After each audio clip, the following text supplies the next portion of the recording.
Welcome to my YouTube channel छोटी कहानी बड़ी सीख।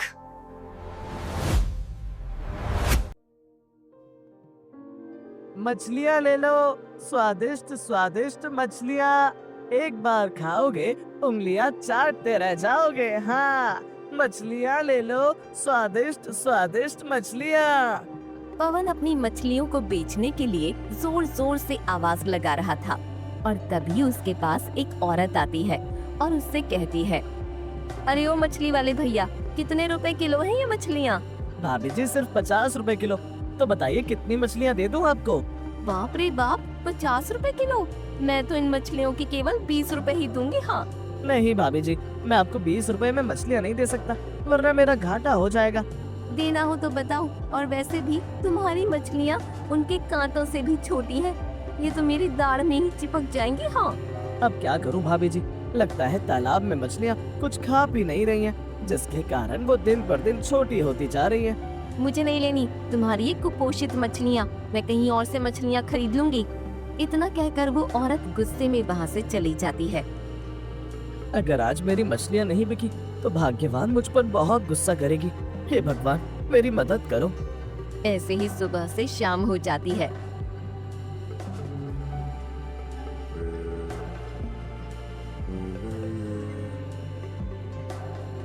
लेकिन कोई भी व्यक्ति पवन की मछलियों को नहीं खरीदता और फिर पवन निराश होकर अपने घर आ जाता है।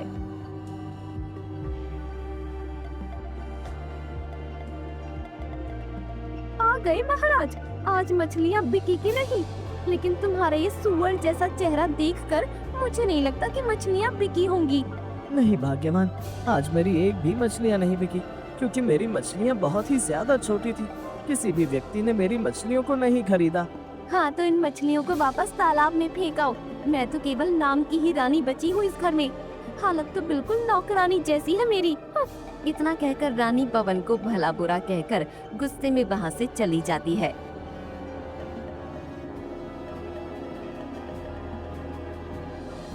भाग्यवान, अरे ओ भाग्यवान, आज मुझे खाना नहीं मिलेगा क्या?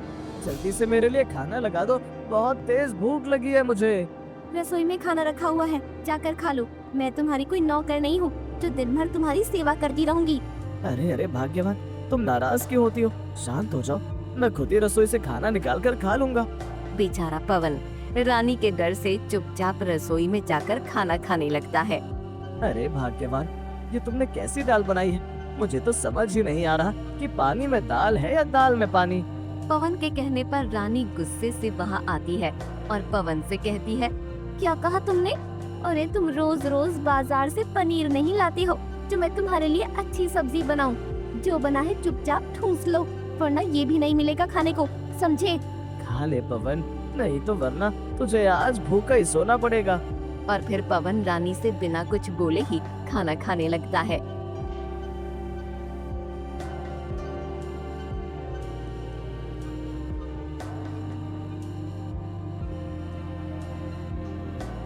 ओहो, इन मच्छरों को भी अभी आना था।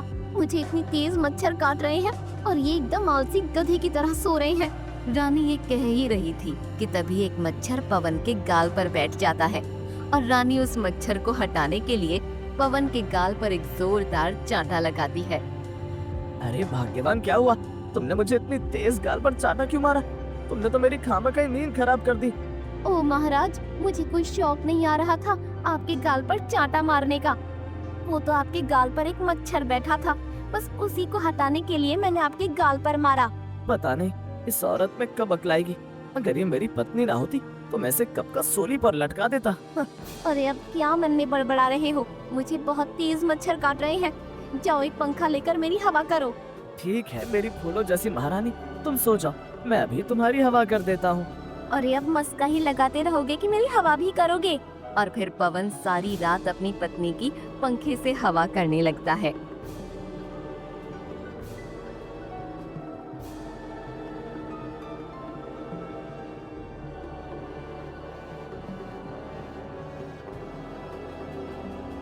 भाग्यवान, मैं मछलियाँ पकड़ने जा रहा हूँ, तुम घर का ख्याल रखना।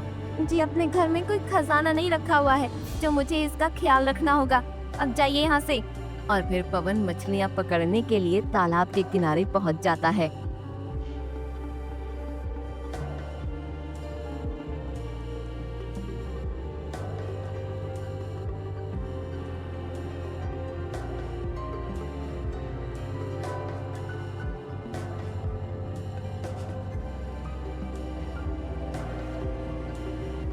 अरे ये क्या, आज तो मेरे जाल में एक भी मछली नहीं आई, और अगर मैं खाली हाथ घर लौट गया तो भाग्यवान मछली की जगह मेरी ही सब्जी बना देगी।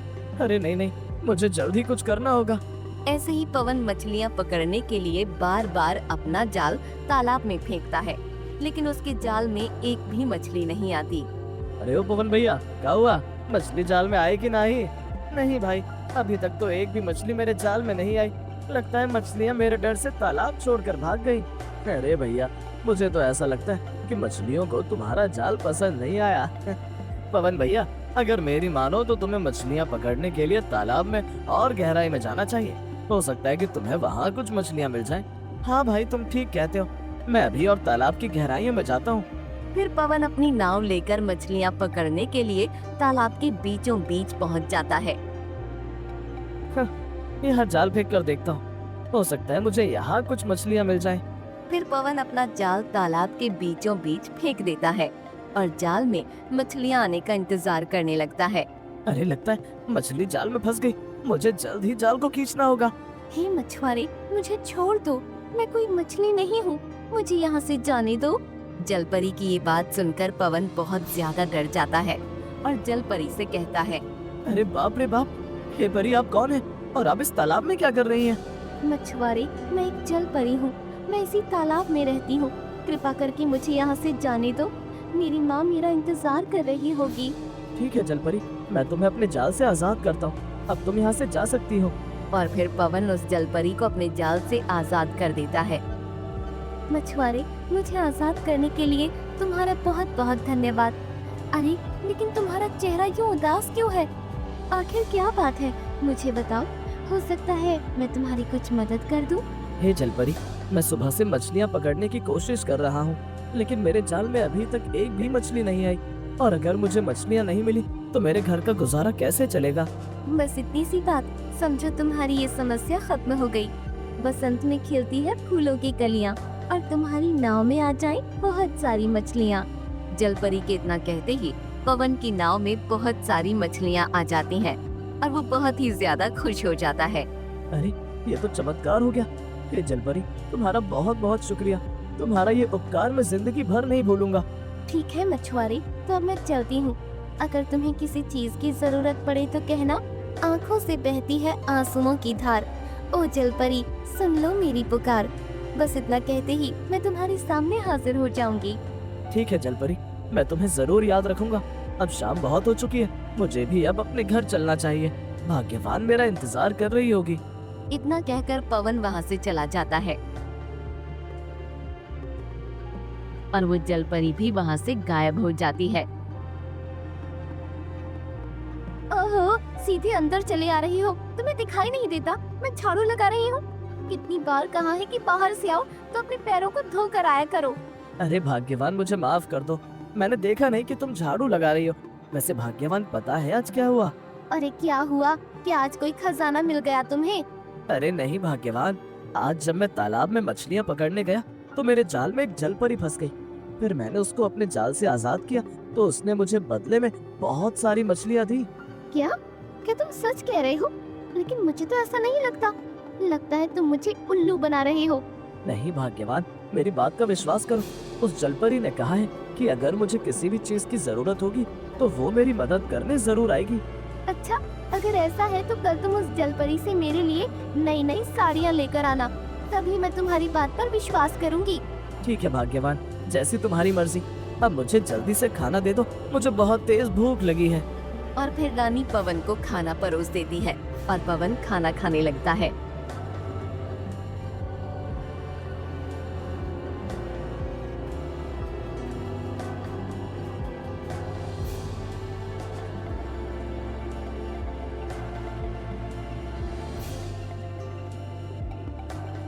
भाग्यवान, मैं मछलियाँ पकड़ने जा रहा हूँ, तुम अपना ख्याल रखना। ठीक है जी, लेकिन मेरे लिए उस जलपरी से साड़ी लाना मत भूलना। ठीक है भाग्यवान, ले आऊंगा। अब मैं चलता हूँ। इतना कहकर पवन मछलियाँ पकड़ने के लिए चला जाता है।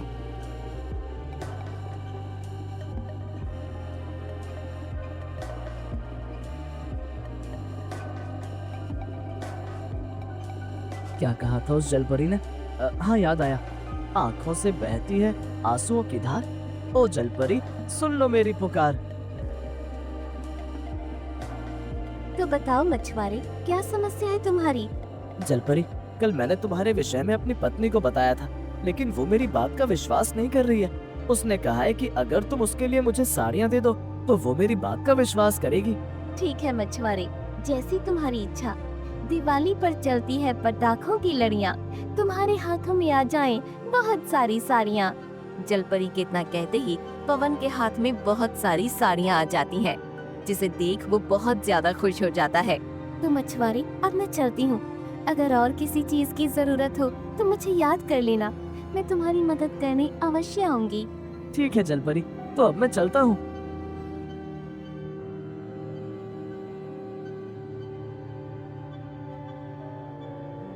ये लो भाग्यवान, मैं तुम्हारे लिए साड़ियाँ ले आया। अब तो तुम्हें मेरी बात का विश्वास हो गया ना? हाँ जी, अब जल्दी से मुझे ये साड़ियाँ दे दीजिए, मैं इन्हें पहन कर देखती हूँ।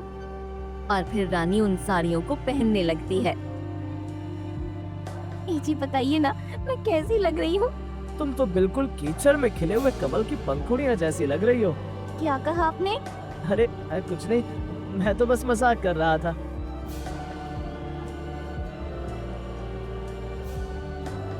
घर में खाना बनाने के लिए कुछ भी नहीं है, अब हम दोनों क्या खाएंगे? कुछ सोचा है आपने? रुको भाग्यवान, मैं कुछ बंदोबस्त करता हूँ। अरे तो इसमें बंदोबस्त करने की क्या जरूरत है? अपनी उस जलपरी के पास जाइए और उससे खाने के लिए राशन लेकर आइए। अरे हाँ, ये बात तो मैंने पहले सोची ही नहीं। मैं अभी उस जलपरी के पास जाता हूँ। इतना कहकर पवन फिर से उस जलपरी के पास पहुंच जाता है।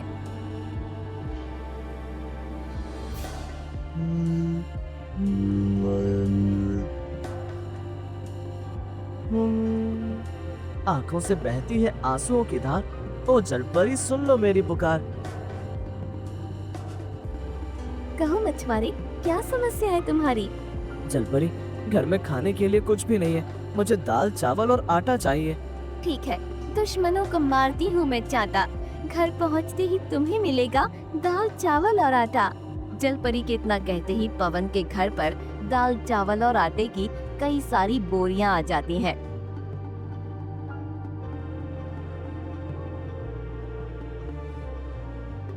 भाग्यवान, अब तो घर में राशन भी आ गया है। अब जल्दी से मेरे लिए खाना बना दो, मुझे बहुत तेज भूख लग रही है। ठीक है, बना रही हूँ। ये सुअर जैसे मुंह बनाने की जरूरत नहीं है। अगले दिन बहुत जोरों की बारिश हो रही थी। तभी रानी पवन से कहती है, लो, अब सिर्फ यही देखना बाकी रह गया था। कितने साल हो गए हमें, लेकिन अब तक हम इस टूटे फूटे घर में ही रह रहे हैं। अभी तक तुम एक अच्छा सा घर भी नहीं बना पाए। अरे केवल नाम की रानी हूँ मैं, हालत तो बिल्कुल नौकरानी जैसी है मेरी। अरे भाग्यवान, तुम चिंता क्यों करती हो? हम जल्द ही अपनी मेहनत से एक बड़ा सा घर बनाएंगे। अरे तो इसमें मेहनत करने की क्या जरूरत है? आप उस जलपरी से एक बड़ा सा घर क्यों नहीं मांग लेते? हमारे पास एक अच्छा सा घर होगा तो फिर हमें किसी चीज की जरूरत नहीं पड़ेगी।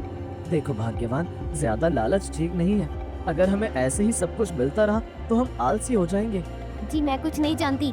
अगर आपने उस जलपरी से एक बड़ा सा घर नहीं मांगा ना, तो आज के बाद मैं आपको खाना बनाकर नहीं दूंगी, समझे? रानी के ये कहने पर पवन मजबूर हो जाता है और फिर से उस जलपरी के पास एक बड़ा सा घर मांगने के लिए चला जाता है।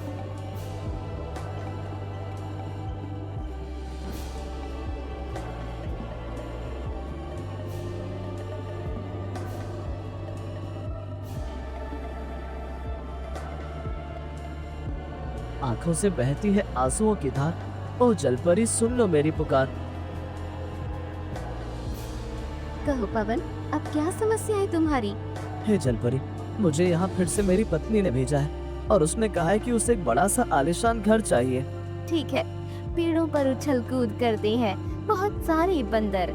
तुम्हारा घर बन जाए एक बहुत बड़ा आलीशान घर। जलपरी के इतना कहते ही पवन का घर एक बहुत बड़े आलीशान घर में बदल जाता है।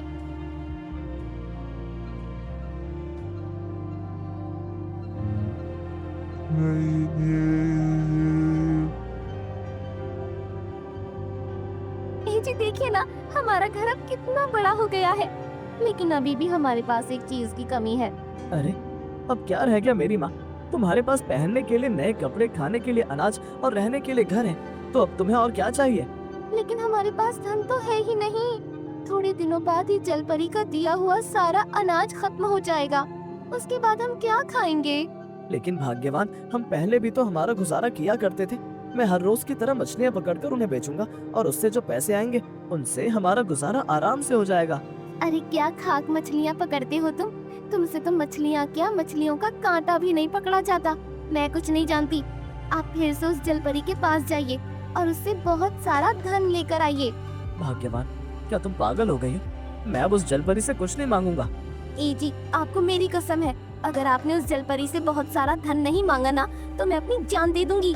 रानी के ये कहने पर पवन बहुत बड़ी दुविधा में पड़ जाता है। हे भगवान, ये क्या हो रहा है? मैं उस जलपरी के पास फिर से नहीं जाना चाहता, लेकिन अगर नहीं गया तो भाग्यवान अपनी जान दे देगी। अब मैं क्या करूं? अरे जाते हो कि नहीं, वरना मैं अपनी जान दे दूंगी। अरे नहीं नहीं भाग्यवान, मैं उस जलपरी के पास जा रहा हूँ। तुम कोई गलत कदम मत उठाना। बेचारा पवन निराश होकर उस जलपरी के पास दोबारा पहुंच जाता है। आंखों से बहती है आंसुओं की धार। ओ जलपरी, सुन लो मेरी पुकार। अब क्या हुआ पवन? अब तुम्हें और क्या चाहिए? हे जलपरी, मैं आपके पास नहीं आना चाहता था, लेकिन मेरी पत्नी ने मुझे यहाँ आने के लिए मजबूर कर दिया। ओहो, अब क्या चाहिए तुम्हारी लालची पत्नी को? हे जलपरी, मेरी पत्नी ने कहा है उसे बहुत सारा धन चाहिए ताकि हमारा गुजारा आराम से हो सके। ठीक है, लेकिन ये सिर्फ आखिरी बार है। इसके बाद मैं तुम्हारी कोई मदद नहीं करूंगी, समझे? ठीक है जलपरी। रोजाना करती हूँ मैं मछलियों से बात, तुम्हारे पास आ जाए बहुत सारे हीरे जवाहरात। इतना कहकर जलपरी वहाँ से हमेशा के लिए गायब हो जाती है और पवन भी अपने घर आ जाता है।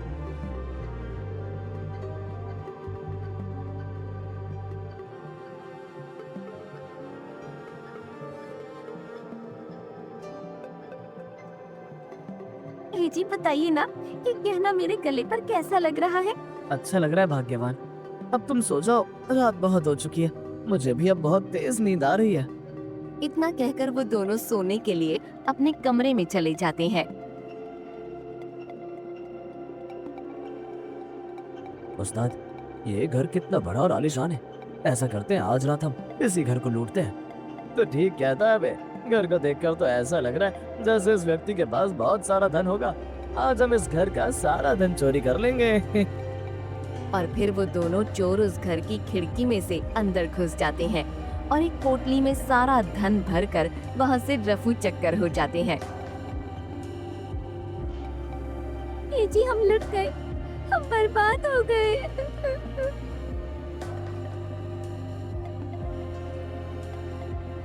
अरे भाग्यवान, क्या हुआ? तुम ऐसे रो क्यों रही हो? आखिर बात क्या है? ये जी देखिए ना, चोरों ने हमारा सारा धन लूट लिया, हम बर्बाद हो गए। क्या? ये तुम क्या कह रही हो? भाग्यवान, तुम होश में तो हो? हाँ जी, मैं सच कह रही हूँ। अब हम फिर से गरीब हो जाएंगे। अरे भाग्यवान, अब रोना बंद करो। जो हुआ सो हुआ, इसमें अब हम कुछ नहीं कर सकते। ए जी, हमारा ये घर इतनी जोर जोर से क्यों हिल रहा है? भाग्यवान, लगता है यहाँ भूकंप आने वाला है। हमें जल्दी इस घर से निकलना होगा, वरना ये घर हमारे ऊपर गिर जाएगा। और फिर वो दोनों उसमें से बाहर आ जाते हैं और एक सुरक्षित जगह पर छिप जाते हैं। भूकंप आने के कारण उनका आलीशान घर पल भर में ही मिट्टी में समा जाता है। भाग्यवान, मैंने तुमसे कहा था ना कि तुम्हें लालच नहीं करना चाहिए, लेकिन तुमने मेरी एक नहीं सुनी। अब देखो ये क्या हो गया। चोरों ने हमारा सारा धन लूट लिया और अब तो हमारे पास रहने के लिए घर भी नहीं बचा। जी मुझे माफ कर दीजिए। आज मुझे पता चल गया कि लालच कितनी बुरी चीज है। अब मैं क्लियरली बोल रहा हूँ, चैनल को सब्सक्राइब करें। चैनल का नाम है छोटी कहानी बड़ी सीख। लाइक कीजिए, सब्सक्राइब और कमेंट भी कीजिए। धन्यवाद।